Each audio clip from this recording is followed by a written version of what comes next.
in order to truly understand what happened on September the 11th and the close relationship between the Bushes, the Bin Ladens, and the rest of the Saudi elite, you have to go back about 25 years and south a couple of thousand kilometers to Houston, Texas, where in the mid-1970s George W. Bush was a young man just trying to learn the ropes in his family's two businesses, politics and oil.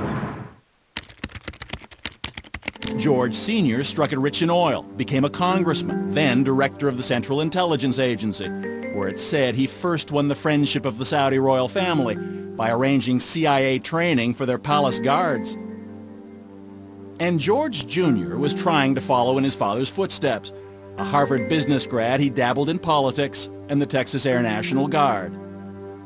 And it was about the same time that a man named Bill White, a former fighter pilot with a Harvard MBA himself, was recruited to work in Houston with someone with business and personal connections to both George Bushes.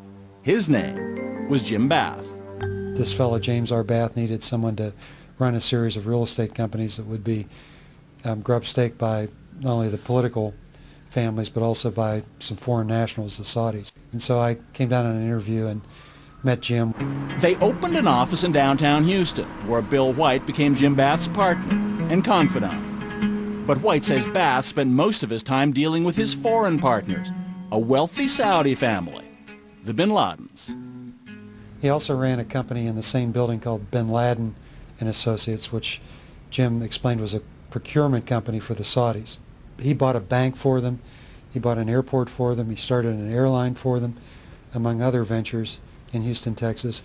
Now at that point, had you ever heard the name Bin Laden? No, I had not. Meant nothing to you? Meant nothing to me. But in Saudi Arabia, the Bin Laden's name meant a great deal indeed. They owned one of the largest Saudi construction companies. They were advisors to the royal family. They were the second richest family next to the royals, with billions of dollars to invest abroad in places like Houston, where the Bush family lived. They moved into this estate in one of Houston's finest neighborhoods. A Bin Laden brother named Salam Bin Laden and a brother-in-law, Khalid bin Mahfouz. Mahfouz was also one of the Saudi royal family's bankers. So is it fair to say that when the Bin Laden group establishes an office in Houston, the presence of the Bush family at that point had a lot to do with it? Oh, absolutely. I think that was essential, the essential element. I don't think any of those dollars would have come into the United States or any of those assets been purchased had not there been this quid pro quo relationship with the Bush family. While the Bin Ladens built their ties to Texas, back home in Saudi Arabia they were making another kind of foreign investment. In 1979, the Soviet Union occupied Afghanistan. The Saudi royal family wanted to build a Muslim army known as the Mujahideen to defend Islam and force the Russians out. They turned to their trusted advisors, the Bin Ladens, who offered up a lanky 21-year-old named Osama.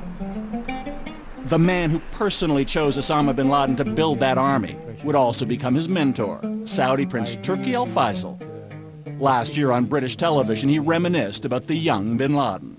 In those days, he was a young man who had committed himself to helping the Afghan Mujahideen liberate themselves from the Soviet occupation of Afghanistan. And he was doing a lot of good. He was bringing support and aid to the Mujahideen. Meanwhile, back in Houston, the Bush family was also on the move. George Sr. was about to become vice president, and his son made a career decision too. By the late 70s, George W. Bush was setting out on his own. He established an oil exploration company that he called Arbusto, a Spanish word that loosely translated means bush. But before Arbusto could find oil, it needed to find some money, operating capital. And apparently George Bush knew where to look. Well, Bath had told me that he had used Saudi money to fund George Bush Jr.'s foray into the energy business. This is the Arbusto Corporation? Yes, the Arbusto partnerships. As Bath's partner, Bill White, says he had access to information about the financial dealings between the Bin Laden family and George W. Bush. He later obtained Bath's personal financial statements when the two had a falling out and became involved in litigation. On schedules that show his partnership interests, he shows a personal partnership interest of $25,000 invested in Arbusto 79 and another $25,000 investment in Bush 80. But according to White, that share was only Bath's commission for investing the bin Laden's money with Bush. Do you have any knowledge of how much money the Saudis put in? Well, he told me it was in excess of, $1 million. So there was no question in your mind whatsoever that whatever went into George W. Bush's companies from Jim Bath was money from the Saudis. 100% of it was Saudi money. And George W. Bush would have been aware of that? Oh, absolutely. But that wasn't all. A few years later, another oil company in which George W. Bush was involved needed cash. It got a reported $25 million, again, thanks in part to Bush's old Houston neighbor, Khalid bin Mahfouz, Osama bin Laden's brother-in-law. And it wasn't only George Bush the son who benefited. The bin Ladens did business with the Houston bank where George Bush Sr. was on the board. What time is it? Victory time. This is the non-political part of this. Come on. And businessman Bill White says whether Bush Sr. knew it or not, the bin Ladens were also generous with him when he ran for president in 1988, allegedly finding a way around the U.S. ban on foreign campaign contributions. My understanding from Bath was that they were making campaign contributions by taking briefcases full of cash to the law firms. They would give the cash to the lawyers, and then each of the lawyers in turn would make a $1,000 campaign contribution to Bush. Which would presumably be against electoral law in the U.S. Well, it is against the law, but it's obviously covered by virtue of the attorneys making the contributions. And when George Bush Sr. became president, as with George W. more than a decade later, the Saudis occupied a special place at the White House. The Oval Office always open to one man, Saudi Arabia's ambassador, Prince Bandar. He's got instant access. He calls them up, says, I'm coming over. He's got instant access to the CIA, anybody he wants. He can summon people. He can call anybody up at home at any time, which most ambassadors in Washington cannot do. Robert Baer served with the CIA for 21 years and spent much of that time in the Middle East. What is the George W. Bush calls Bandar? Bandar Bush? Bandar Bush, yeah, he calls him Bandar Bush. You know, that's fine. Bandar's a great ambassador. It works great until you turn a blind eye, until you believe everything Bandar says. Baer believes that Bandar's position is symptomatic of the blind self-interest on both sides. That's the Saudi-American relationship's fatal flaw. It's a lesson George W. Bush and his administration wouldn't learn until it was much too late.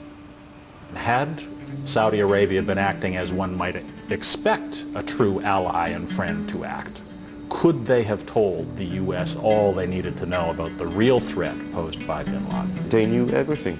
They were the source of fundings that went to buy arms, to buy bombs through their charities. And those charities in Saudi Arabia are all controlled by the government to some extent. It was 1991. The Gulf War was over.